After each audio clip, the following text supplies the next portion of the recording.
Hello again.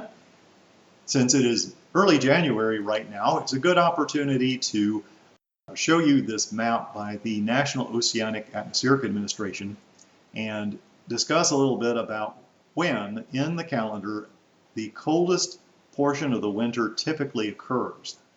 And North Carolina is mostly this pea green color, and that corresponds to a winter low which would occur between January 11 and January 15. Really, most of the eastern U.S., this winter minimum occurs in January and sometimes February for northern Michigan and some areas up here in the Northeast. So we experience a winter that is somewhat delayed and doesn't correspond directly with the winter solstice. So there's actually more light, but the temperatures can reach their coldest about 3 weeks after that solstice. Whereas on the West Coast, avocados are commonly grown in Southern California, and as you can see, the seasons line up pretty closely with the sunlight cycle. And this could introduce some of the reasons why, when you read about people's experiences trying to grow avocados in Florida or Texas, the flowering season doesn't line up quite as neatly. There are videos now of people showing their avocado variety starting to flower, and that is easier in California.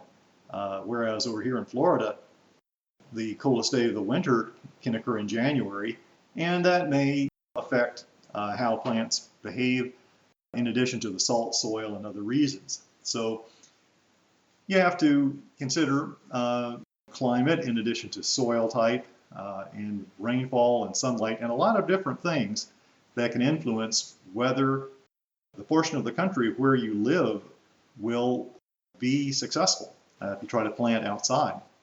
But I'll move beyond this, and let's also take a look at my current forecast.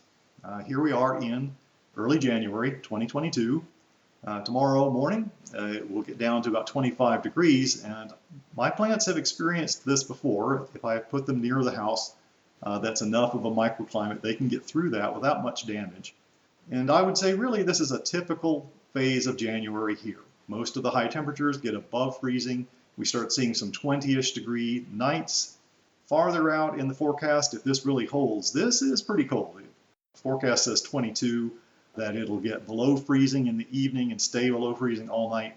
These are the kind of nights that I might take advantage of the fact that the plants are in pots and just put them in the shed. But we'll see. What is this forecast really going to be? That's still fairly far out to really start making plans. But this forecast goes out to January 12th, and according to the map that we were just looking at, the coldest day of the winter should pass by about that point. So the condition of my plants at the end of, say, January 15, beyond that point, I stand a pretty good chance of seeing them recover from whatever frost damage they have and gradually improve. And there's always the chance of some kind of weather event that doesn't fit typical patterns, but that is the general expectation. So I will continue this experiment and we'll see what happens.